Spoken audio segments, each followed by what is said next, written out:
Hey everyone, I wanted to welcome you to the Agile at Scale SIG for August 2024.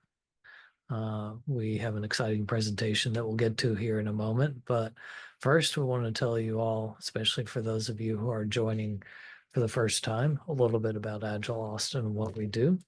We are a 501c6 nonprofit organization, and we help people connect people and foster professional growth throughout not just Austin, but really the rest of the world these days. We've been on Zoom since the pandemic and found that to be a very collaborative and engaging platform for the wider world. Um, our current board, I'm a member of it. I'm the CTO. There's Max, our president, who loves to drop into our SIG, so we may see him at some point. And our newest board members, Sid Markle and Chase Callaghan and Jenny Halcomb, they were previously volunteers in the community, and you'll see a call later on for more volunteers. We'd love to have you. We'd love to have you join the board eventually, so to help keep us going. But if you have any questions, comments, concerns, board at agileaustin.org, or we will reach all of us.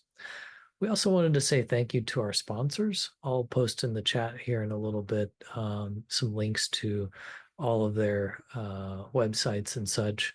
Wanted to give a quick shout out to our newest gold sponsor, which is ResumeX, and they recently joined us as a gold sponsor. And so we're really excited to have them. And I'll have a little bit more in terms of details of what they do in the Zoom chat here in a bit.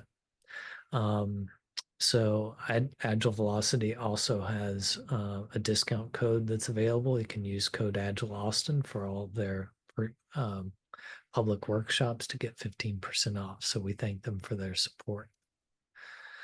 And if you want to become a sponsor or you work for an organization that would become could help us out as a sponsor, we would love to have you. Contact at agileaustin.org. We'll get to we have a director of sponsorship that can follow up with you.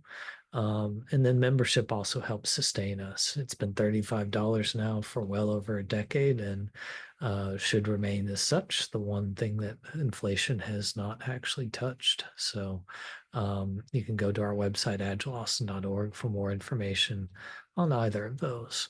We also have a lot of other great meetups, that are thriving, the Agile Coaching SIG, Agile at Scale, this one. We also have the book club, which is still going strong, thanks to Ned Horvath and the group there that meets regularly.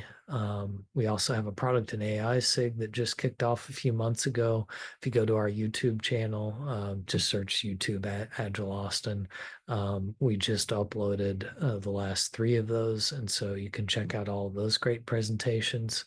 And then, of course, Max has been running the Leader SIG since I think 2010, and then Lean Kanban. Those folks meet occasionally. So, vibrant group of SIGs still going on, and we're always interested in others. And again, you can reach out to any of those us on those other methods of contact if you'd like to start up a new one. We're always looking for that. We also are, for our membership, we are now offering a scholarship. And so that could take the form of many different things like classes, certifications, things of that nature. I will post a link to the application process in the Zoom chat and follow up on the meetup page as well after this. But there's an application process if you're interested, and that is only available if you are a current Agile Austin member. Okay, well, let's get on to the Agile at Scale SIG. So Leland is my co-host, and so we kind of swap out. I'm doing this month, and he'll probably do one of the future months. So, and he's been a great partner and has gotten a lot of our fantastic speakers here, including Carrie, who will be talking with us today. Upcoming, we've got Jennifer Wilhelmi, who will be talking in September about 5 tools for navigating regulatory and risk mitigation in Agile processes. And then in October, Jill Palkiner will be talking about delivering value through imperfection. And then in November, Candace Håkansson will be talking about a topic coming soon. I'm sure it'll be exciting. But for today, we're very excited to welcome Carrie Suti, a longtime member of our community and very active. And we are looking forward to a presentation on designing agile organizations, models, and methods for success. So we'll kick that off here in a moment, but you can reach either of us at those email addresses noted on the slide if you have anything specific for us. And with that, that is my part. I'm going to turn it over to Carrie and she will carry us through. So, Carrie, take us away. All right. Thanks, Ben. Hi, everyone. It's great to see you all. And let me share my I'm excited for this topic specifically because organization design is something near and dear to my heart. And because I recently completed I think it's called the the EODF, the European Organization Design Masterclass. All that to say that the things that I learned in there have really been, I think, interesting, eye-opening, also maybe not completely new, which also gave me some confidence that the work I do supporting organizations and organization design might be on the right track. But it also gave me nuggets of new things to think about. So whether you are a person who is helping a client with their organization design, or you're just someone who's interested to know more about organization design, I'm really hoping that you walk away today with something that you can take home. So this isn't just theory and learning, but actually some ideas for practical application. At least that's my goal. I wanted to start off with our funnies because I like doing that. And I'm also going to ask you, if you would, in the chat. I know at least Leland told me that this group enjoys the chat engagement maybe a bit more than breakout rooms and things like that. So we'll stay here in the main room. There won't be breakout rooms, but I'm hoping that we'll have a bit of a discussion in the chat. So if you would, in the chat, type. Maybe it's one word or a short sentence that describes your organization's current structure and what that looks like for you. And as those are coming in, I'm going to just walk us through. We're going to talk about what the heck is this thing called organization design. I'm going to go through 3 models. I'll talk about where I've used the models and where I have not, because there's one on here that's a common model I have not used before. I will also talk about, I'll bring in some scenarios for ways you might use the 3 models, which hopefully will then get you thinking about what does this look like in my organization, and does, maybe it'll give you some nuggets of ideas of, oh yeah, I could see these are the things and the questions I need to be asking as part of my design. And then there'll be final thoughts and takeaways. So I'm noticing in the chat, disorganized, tangled mess, siloed, top heavy, looks like a bowl of ramen. I love that. Global, complex, big, Taylorism, you bet. A lot of kind of maybe not as positive things, although maybe some of that tangled mess is working for you.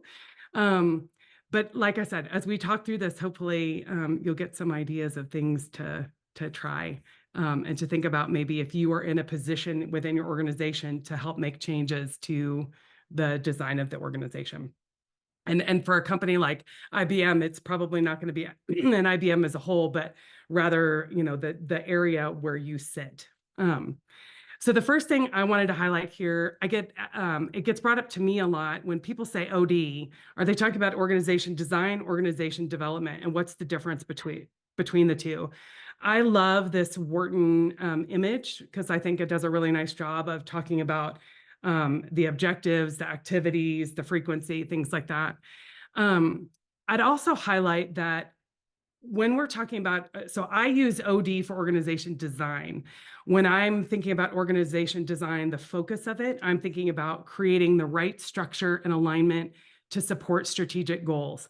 And at least initially, you're going to feel like I'm repeating myself a lot because I'm going to talk about the importance of strategy and alignment of the structure to strategy. And I'll probably say it and repeat it multiple times.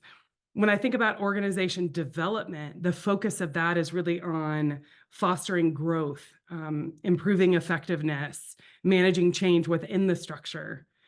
The scope of an organization design is often a one-time activity. It probably should be a bit more periodic, but is often a one-time activity, and then we sit with it for longer than we need to, and it becomes a blueprint of our organization. Whereas when you think about organization development, that is continuous, a dynamic process that focuses on our people, culture, processes. We're getting more specific and tactical, whereas the design itself is a bit more, strategic, as I keep saying. An organization design will result, so the actual outcomes of it is in a structured, aligned organization. So it's usually a drawing. It's the organization chart that you're used to seeing. Whereas in organization development, that's leading to more the adaptability, resilient organization that's got the strong culture and an engaged workforce. Both of these disciplines are critical to the success of an organization. They often work hand in hand. And if you were not aware, I think most are, they're actually disciplines you can go get a degree in college. So today we're going to focus only on organization design, and I would say a high level look at it at best. So by the end of our session, you're not going to walk away with a business degree in organization design, but hopefully, again, we'll talk a bit not just about the theory, about practical application and things that we think about.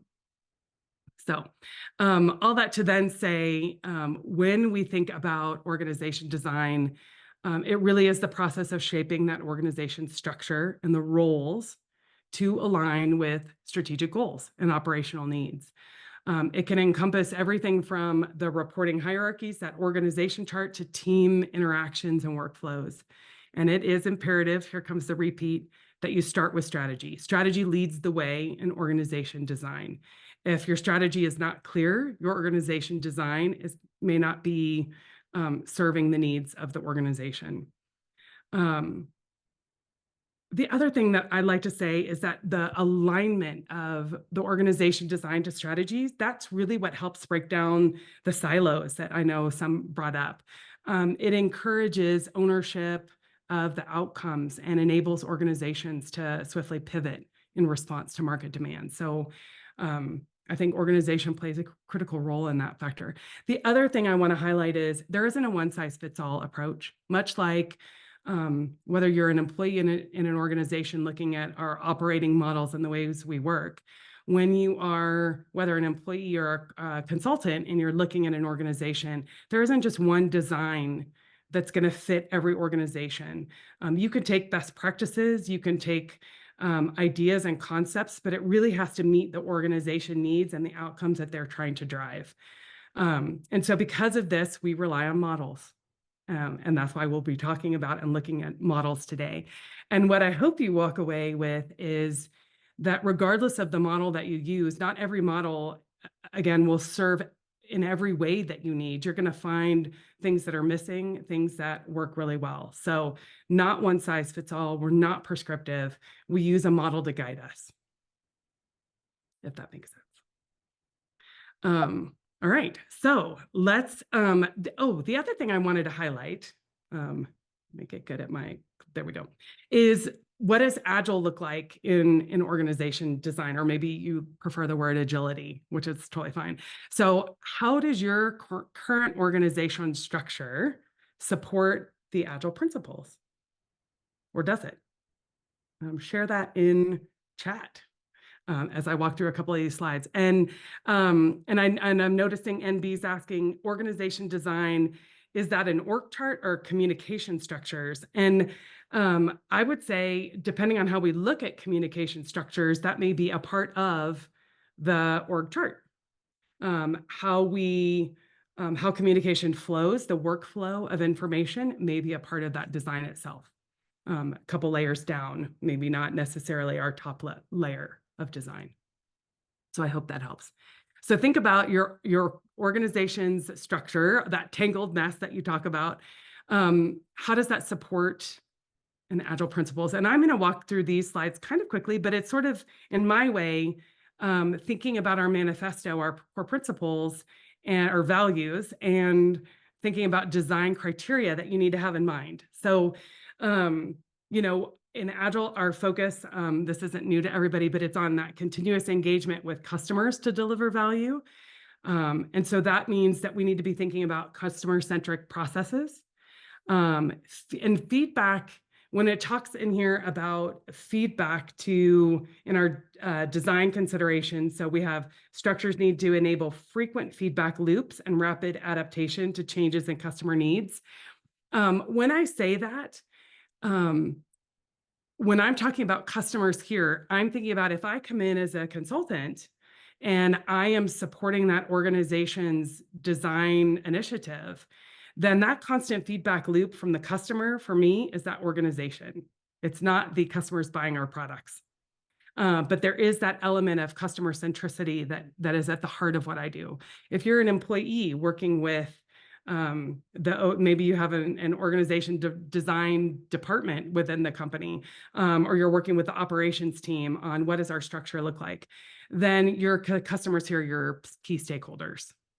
But the important thing is, much like in our own Agile values, any design we create, we need to be customer centric with it. It can't be something that we build and develop in our own cubbyhole and not having brought in the voices that need to be heard and have insight to help us design something that is meaningful.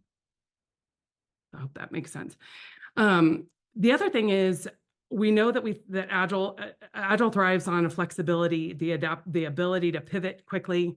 So when we're thinking about our design, we think about organization readiness. Is the organization designed to the design we create to support adaptability? How do we look at the bureaucratic barriers to change? I love that. And that might include flatter hierarchies. It might not, but it might. And that decentralized decision-making. And are we ready to bring that in? So you're going to see as we go through some of these models, questions that we ask.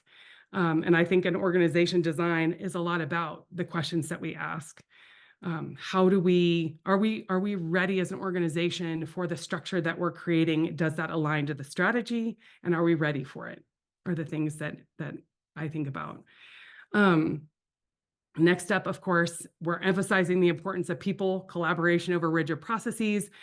I would say that organization design should prioritize collaboration through open communication channels, team autonomy, environments that foster creativity and innovation, and ideally that organization design gets looked at regularly. We'll talk about this with continuous improvement, but it's not set in stone, that it doesn't become the design a tool that we use that we never look at again, but that we really bring in the collaboration, the collaborative voices to create the structure that meets our strategy, and that we're continually looking at it.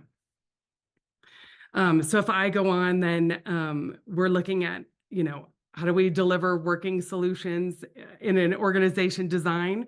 So here we structure teams to deliver value in short cycles. Of course, we all know this, sprints, planning cycles that we do. How are we designing with that in mind? How does that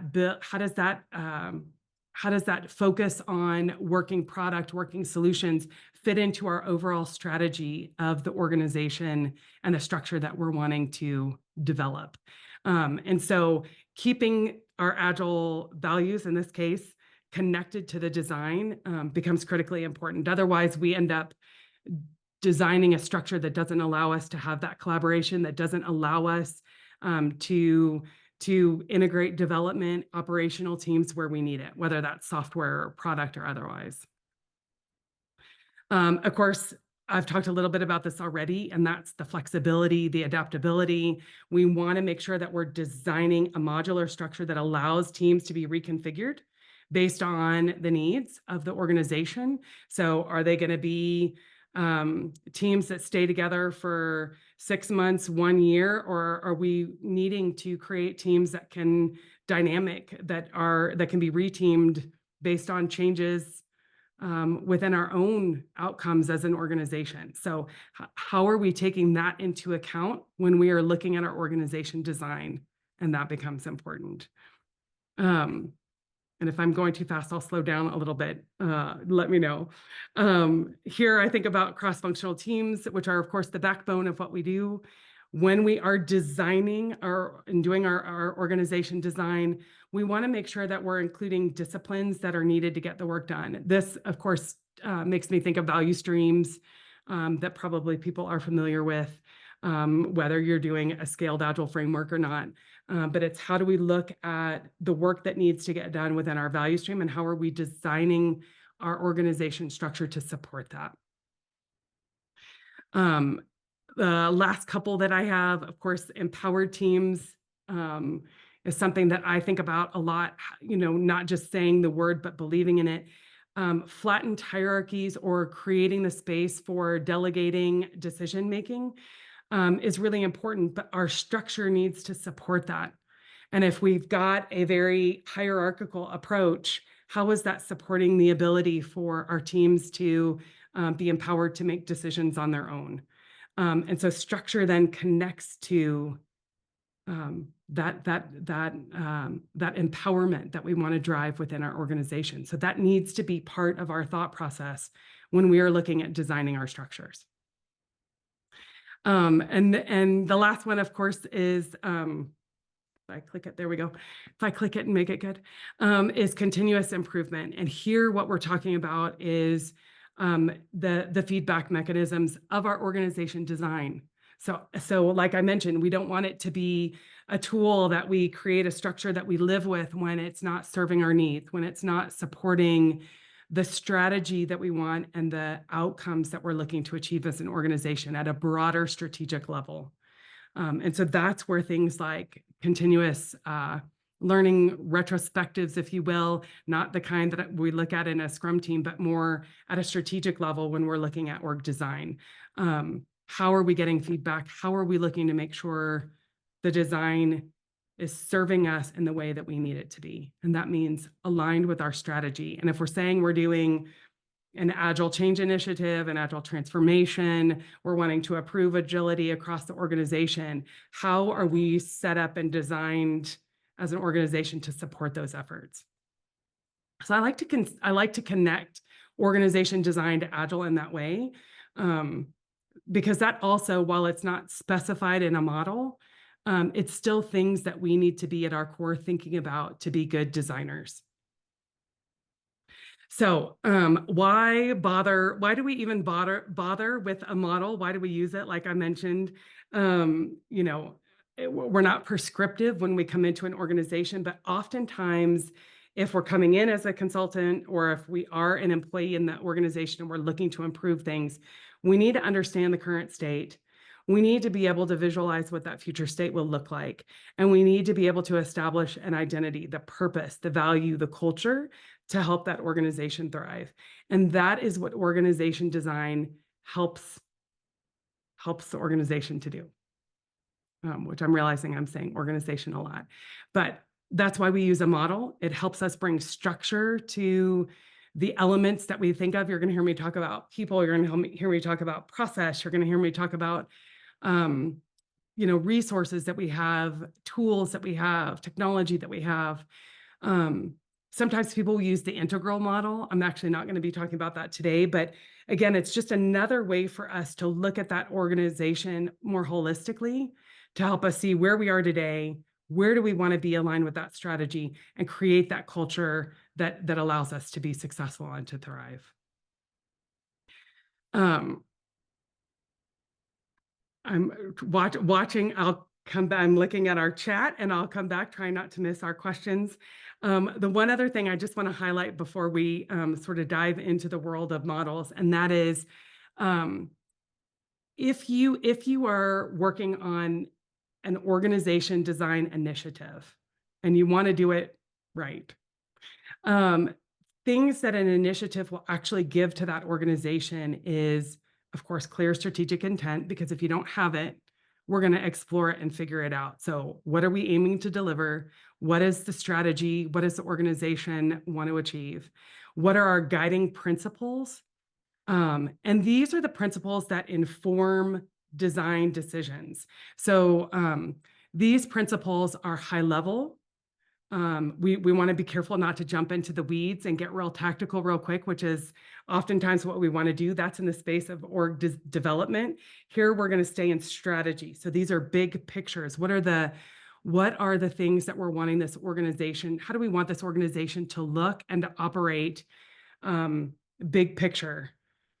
Not tactical, we're going to run in 2-week sprints and we're going to do planning on cadence. No, this is, we want to become an adaptable organization, and we're going to see that through these things. So we get really clear on our guiding principles, which then help us with things that are called capability maps.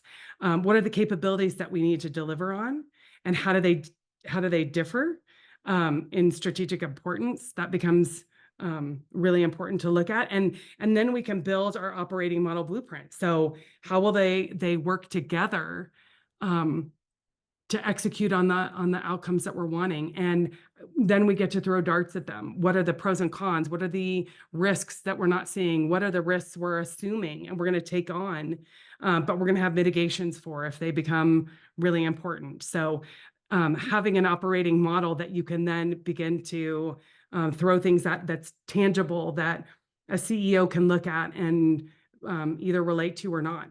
And then we, need to adjust based on the feedback that we're getting. So our work design, what are the teams? What happens at headquarters? What happens in regional locations? What are the skills that we need to deliver? That can become a part of an organization design. So there's layers to this design of strategy and big guiding principles that we then carry down into capabilities, and then broken down into the work, broken down into our workforce plan, and then how do we measure? And a model can guide us in all of these different areas. So I'm looking in here, how do we build confidence for teams that are empowered in the structure but don't act in that way? I'm noticing in our chat. So there may be dysfunctions, and so that's where you might be able to say, how do we want to be when we're saying that we want an empowered organization. We want to be able to delegate decisions, but we're not. How do we catch that when it happens? That to me becomes a key part of behaviors. And spoiler alert, I would say that behaviors is not always captured in the models that we're going to look at.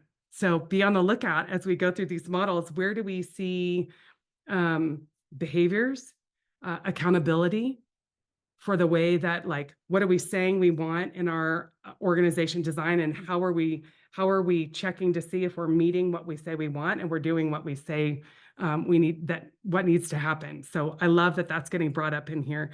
And 5 Dysfunctions of a Team is such a great book. Okay, last thing to just highlight. The models, oh my goodness, the models have been around for years, like 1970s. I think one of them 1972 might have been when Galbraith came out. I'll have to look up the dates. But the bottom line is these models have been around for a while. So maybe nudge, nudge, it's time for new models that we create based on how we're working. Think about that. But these are still the common models that a lot of organizations lean on, especially the 3 I'm going to show you today. And I think it's important to know that although they've been around for a long time, again, I'm not going to get the phrase right, but use the models as guiding points. You're going to find that there's things missing. I spoiled that for you a little bit. Think about what a model would look like for you to work with the organization that you're working in based on their strategy. So take from the models that we walk through. It's not, again, a model isn't meant to be, you do everything exactly as it's shown here. You want to look at these models in terms of, what can I pull from this that is relevant to my organization? What can I pull from this that I'm noticing we're not looking at, but maybe we should be? So they help you identify gaps. They help you look at your organization in a different way. So use the models to really help diagnose what's going on within your organization and how you might want to change it. Or if you're coming in for a brand new engagement, or one of the examples I'm going to use is like a startup company that's maybe scaling, and how do we want to scale? What will that look like? So hopefully you'll see different ways to use these models.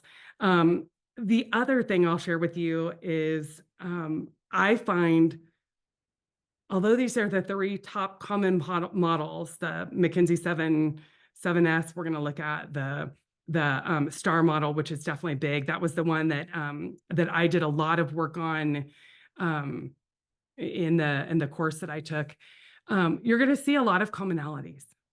So as I walk through these, what I want you to think about is, where are you seeing the commonalities and what do you see as missing?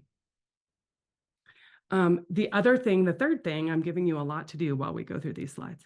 The third thing will be, what are the elements in these models that are applicable in your organization or the organizations you're supporting? Again, depending on whether your role is internal to that organization or external. Be thinking about, what of these elements matter most? What are the problems? What is slowing that organization down? Why are they looking to come up with a new design to begin with? What's their strategy? What are their hopes? Because maybe there'll be some nuggets in here of an area that we're not looking at. So sometimes we lean really heavily on process and structure, but we have forgotten culture and readiness.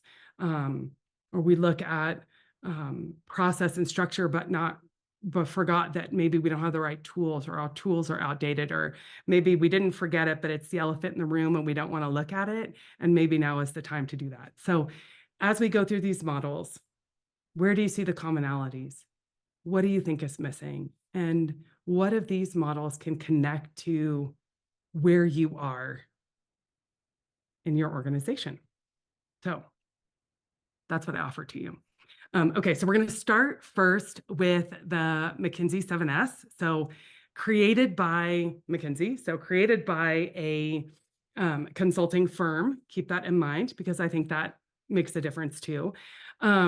This is a model where there are 7 areas that we look at, but the intention is not to take each one of the 7 key elements and look at them independently, but rather look at them in relationship to each other and in relationship to the strategy that we're wanting to have for our organization design. So how do you balance these 7 S's and how are they interconnected? So the hard elements on here, you're seeing strategy, you see structure, you see systems. So when you think strategy, here that's defining how the company will compete in the market. Structure is the way we organize business functions, reflected in the org chart. I think that was one of our questions. Systems are the decision framework. So think here about processes, procedures. How do we make decisions? And these are the things that really help us define how the company does business. Remember, we're up here at that strategy level. Those elements, the strategy, the structure, the systems, those are easier to manage, I would say, than the skills, the staff, the style, the shared values. So your skills, of course, the skills that we have, the skills that we need. What are the abilities that we have within the organization? What's the shape of the workforce and how it's managed? That's our staff. Style really refers to the way top-level leaders manage and organize, how they manage the organization, how they present to stakeholders. So think about that. And the shared values, of course, are the norms and the standards. I think of that a lot of the behavior, the culture, and that guide every level of the organization. Are we saying one thing, doing something different? Are we saying empowered, but not delegating decisions, et cetera? So the example I thought I'd use for the McKinsey 7S, because it is big, and McKinsey often uses this with larger companies. So one of the things, I don't know if Max is with us, if he dropped in or not, but I was thinking about a large corporation in a merger and acquisition. So I know Max at one point in time worked at Whole Foods, and that got bought out by Amazon. So you're a large multinational corporation recently merged with another company like a Whole Foods. And the challenge here is to integrate the two organizations' cultures, their structures, and their systems while maintaining operational efficiency and achieving those strategic goals. So that's your guidance for how you would come up with the organization design. So if we use the 7S model, then here what we're thinking about is from a strategy perspective, the merged company, so in this case, Whole Foods, would need to develop a unified strategy that leverages the strengths of both organizations. So now that we've got Whole Foods and Amazon together, how are we leveraging the strength of both and honoring what exists in both? That needs to be a part of our design consideration.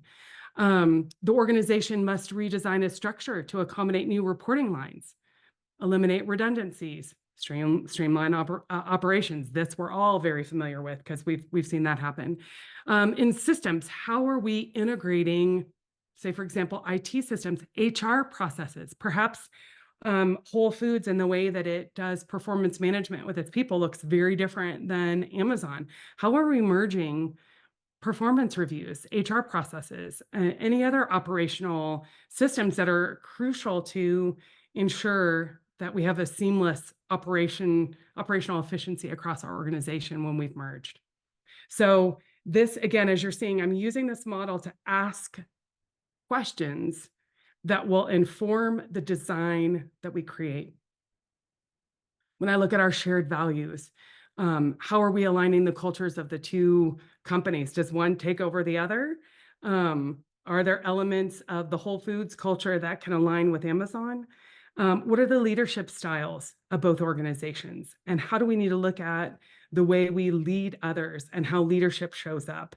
When we think about, our staff and our skills, what are the skills that we have? Where do we have an abundance of skills that we may not need? Or where do we have gaps? And where can those be filled with the staff that we have now that we've got a merged workforce?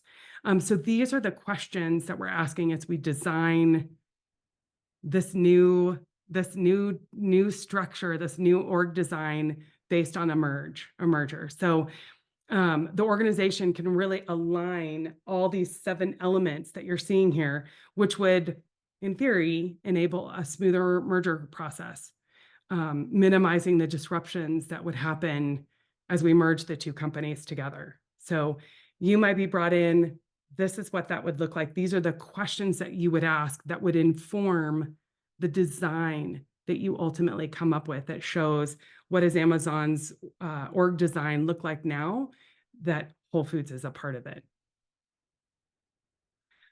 So that's a big model. And I'm curious, I guess in the chat, if you're up for it, putting in there what element of this model, of these 7 S's, if you will, what do you think would be the most challenging for your organization to align around when you think about the way your organization is designed today? You can put that in chat. What do you think would be the most challenging? I'd love to hear that. Or see that, I guess, read that. And as you're doing that or putting in the chat, I'll just highlight a couple pros and cons that I see. And again, this is where I think you're going to quickly notice some of the commonalities that I told you to look for. Holistic approach.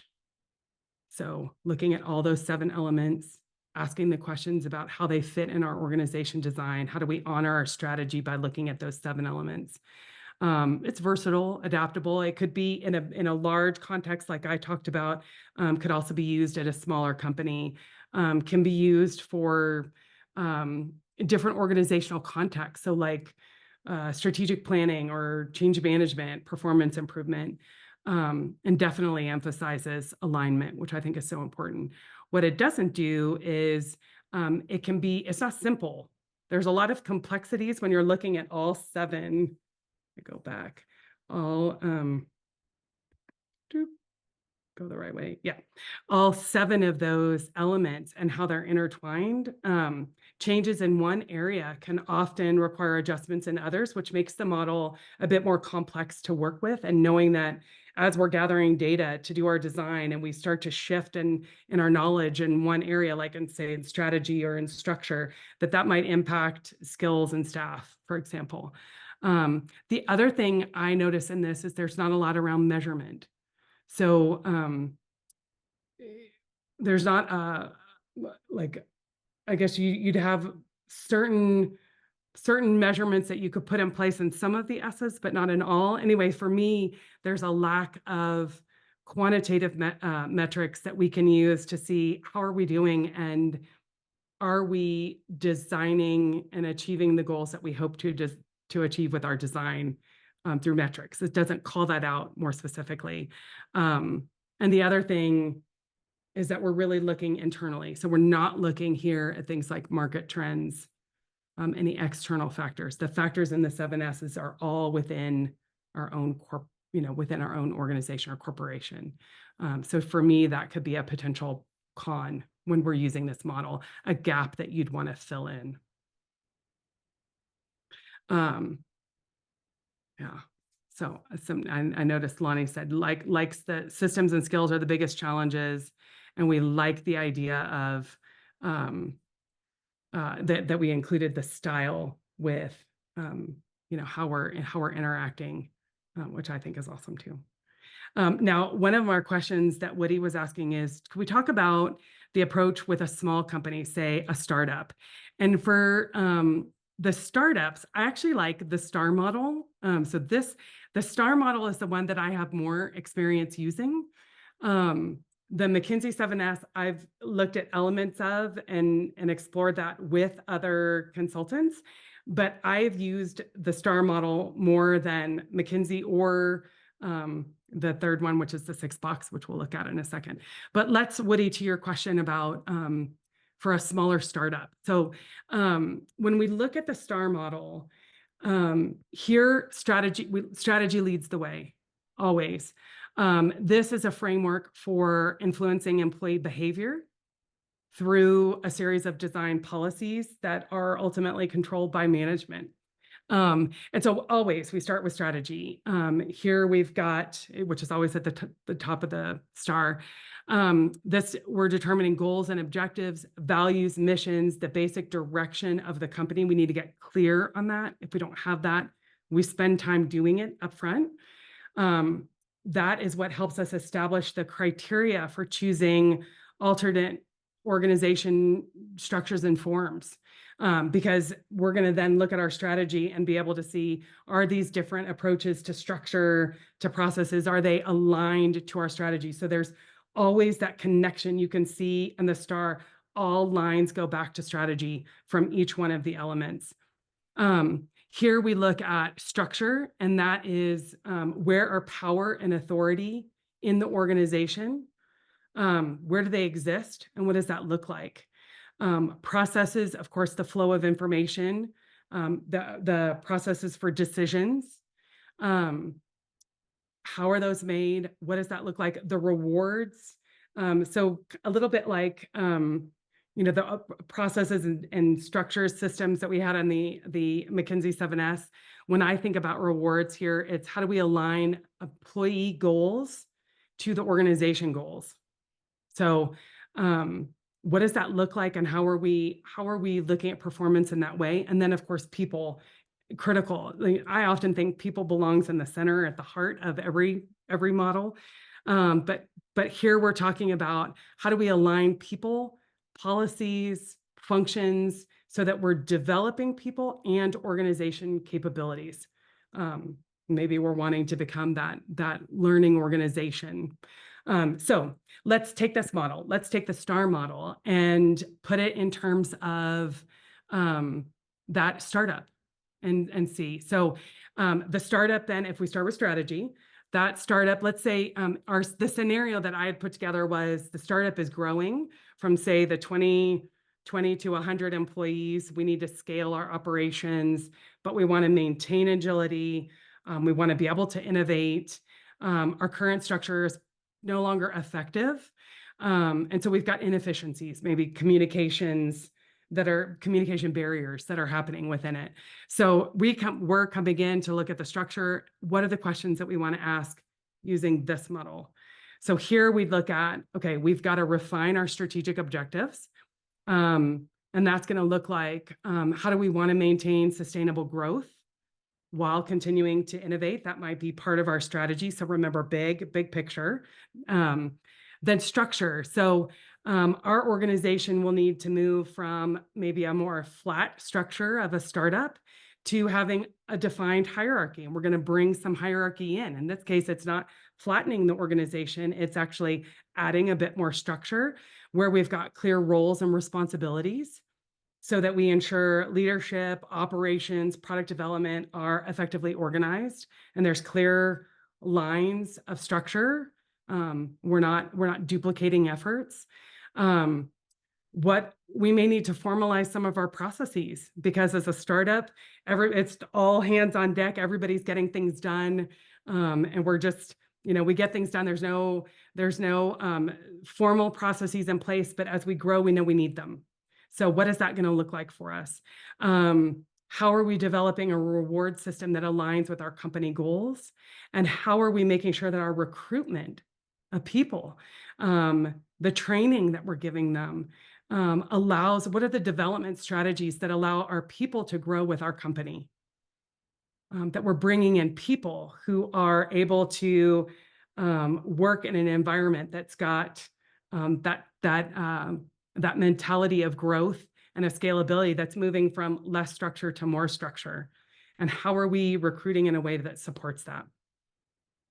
So in this case, then using this model helps us to think about how we scale up our operations, maintaining our innovation, but bringing in more structure and efficient processes. So those are the questions that guide us in the design that we look at. So Woody, I hope that kind of helps you, when you think about a smaller company, what would you use? If it's not the complexity of the 7S, it might be here, the STAR model. The pros and cons vary, to me personally, very similar to the 7S. So it's comprehensive. I still think culture and behavior's missing. That's my spoiler again. Strategic alignment is there. Of course, flexibility is there. But the other thing that I think that does get added there, Galbraith has a whole lot of resources for you. So guides on how to use it, books on things to be thinking about. There's a wealth of resources that Galbraith created for his model, and that could be overwhelming and create a sense of complexity that may not need to be there. I would say this model is less complex than the 7S, more complex than our 6-box, which I'll show you in a second. The other thing in here can be resource intensive because you're really spending a lot of time and effort in each one of those categories, much like the 7S. And I would say measurement is also kind of missing in here, even though I didn't write it on the cons, but also those external factors get missing. So you're noticing that these models very much have us looking internally without taking into consideration things like market trends, impact to market, dare I say, pandemics, not that we would have necessarily known that was going to happen when it did, but the organization structure doesn't take those external factors into account. And I think there's value in looking at that. So let me just show you the third one, and then we'll kind of move into see if there's more questions. But I'm hoping as you're seeing these, I'd love to again be putting in the chat when you think about that STAR model. Was there anything that you feel aligns to the way that your organization is structured? What do you think you do well based on what you're seeing? And when we come into the WISE board 6-box model, for me, this is, I think this is a bit more simple, even though, again, to me, there's a lot of the same, you see the same words, the purpose, which to me aligns with structure, or excuse me, with which aligns to strategy, structure, people, relationships, rewards. You're seeing a lot of the same words in these models. This is a diagnostic tool. It's designed to understand the relationship and balance the elements. So as we're looking to create our organization structure, that we want to see a balance across all of these elements that you're seeing here in the circle. So when we look at our purpose, what business are you in now, in the future? How do we divide the work? How do we manage conflict in our relationships? What's the incentive and our rewards for doing the things that need to get done? What are the helpful mechanisms? How are we at coordinating technologies? What technologies do we have that we're using? What are the skills that we want to be using that could change over time? So, it's a slightly, to me, less complex model, but still with clear elements for us to ask questions about, so that we don't lose sight of one area as we're thinking about our structure. So let's imagine maybe we're working in a nonprofit. That was the scenario I thought of that might work really nicely for this. So we've got a nonprofit organization that's dedicated to, say, environmental conservation. We're experiencing internal conflicts, low morale, low retention. Even though we've got a clear mission, clear purpose, we've got misalignment in our operations and a lack of effective communication. So we're looking at redesigning the organization design, knowing that those are the things that are getting in our way. And so now clear strategy, but operational inefficiencies. So in our purpose, we're going to reaffirm that mission. We're going to reaffirm and ensure that all teams understand it. So there's a reaffirmation there that's probably we may not need to spend a ton of time on, because we already have that alignment there. People are feeling really good about that. But then when we come into structure, that's when we're really going to want to ask the questions about how do we evaluate and adjust our structure to improve the coordination between the teams, clarifying roles and responsibilities. So that's the relationship. How do we address the interpersonal conflicts that we're seeing? Again, that's the elephant in the room. Don't shy away from it. How do we tackle that? How do we, what is that going to look like, so that whatever we create in our design matches what we will do? And how do we hold ourselves accountable to that? How are we going to reward people for the behavior that we want to see, that helps us improve on some of the areas that we're seeing that we have difficulty with? How are we going to use the technology that we have, the skills? And so here, if we use this 6-box model with our nonprofit organization, then what we could see is that team's ability to improve dynamics, operational efficiencies based on the design that we have proposed and put into place. So in this model, like I shared with you, I think there's simplicity, clarity of the things that we're bringing in, people, relationships. I think that's important. That to me ties to behavior.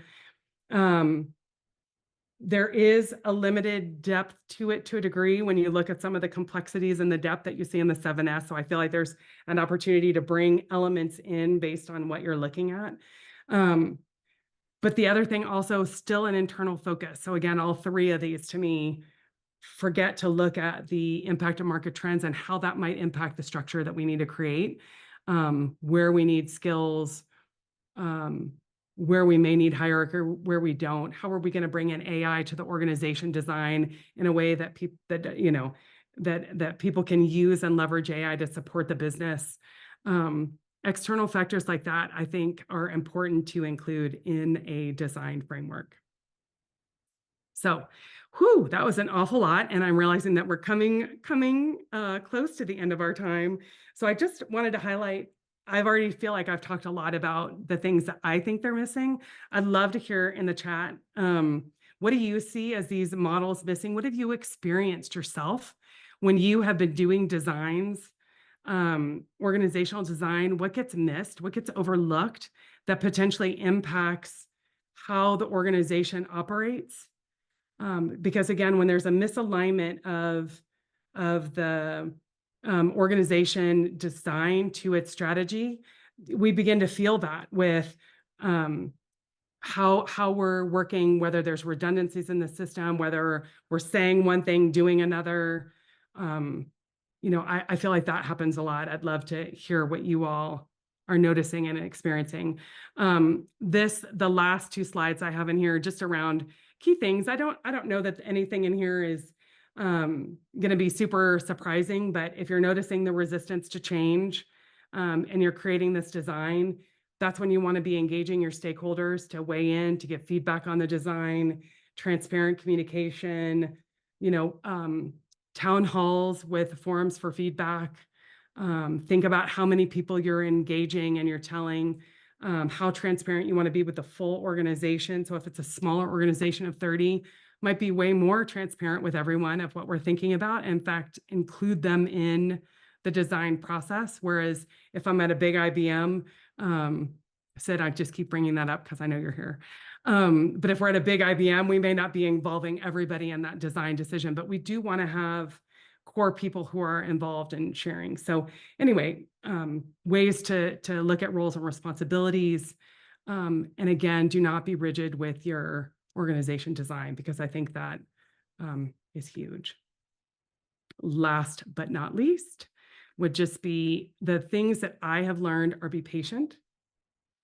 You won't always see the outcomes of an organization design right away, because you've got to wait until it gets implemented to see what's working and what isn't.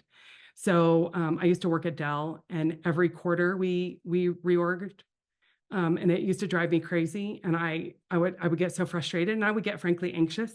And I remember my VP coming and talking to me and saying, "Carrie, heads down, focus on what you do best, focus on your strengths. Don't get swayed by the constant churn that's happening around you. Focus on what you do, what you're great at." Because it was so anxiety inducing. It was just constant. And you would never know what the impact of that change was, because it never had time to truly settle. OD is really about asking the right questions and thinking holistically, so that you create a design that doesn't overlook your people, doesn't overlook your behaviors, doesn't overlook readiness, doesn't overlook systems. And ultimately, at the end of the day, I think it's about the people who live and work in your organization and what they need. So that is it. I'm going to stop with just a few minutes. There's me. Connect with me if you haven't already. I want to stop and see. I know I did that. There was a lot there. What are you learning about design in your own organizations? What have you tried? What resonates?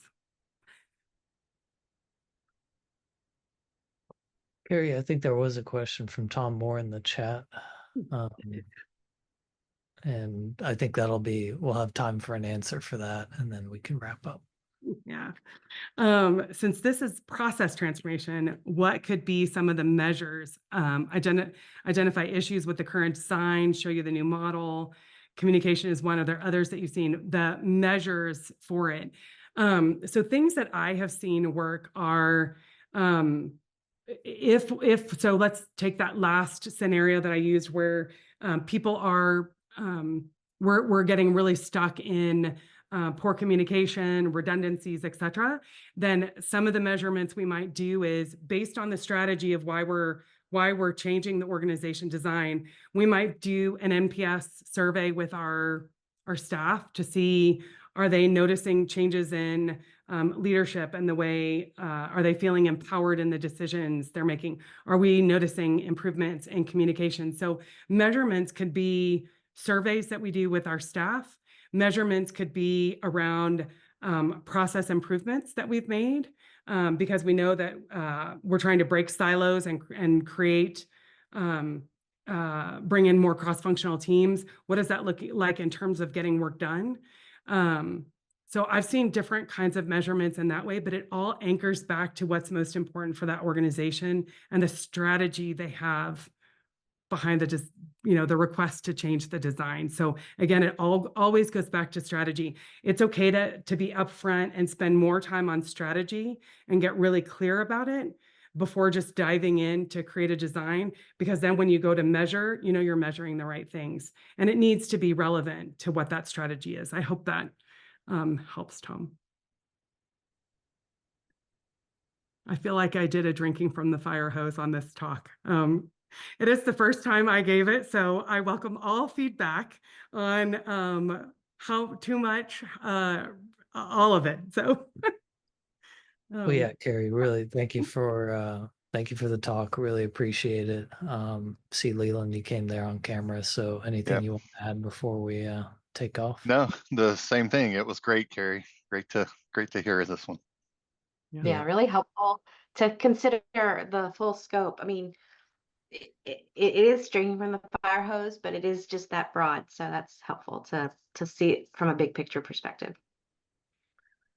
Yeah, and we will post all of the relevant details on the meetup page. So for And I'll sure, share my slides too with Ben and Leland so he can. Okay. that'll be great. And yeah, if y'all want to continue the discussion on the meetup page as well, feel free to, like Carrie said, give her feedback and she can continue to hone the presentation. But I think it's great as is. So yeah, I wanted to wish everybody a happy Friday and a good weekend. And recording should be up on our YouTube channel by early next week. All right. Thanks so much, Carrie. We really appreciate your time. Thanks for having me. Thanks, Happy Carrie. weekend, all. All right. See you.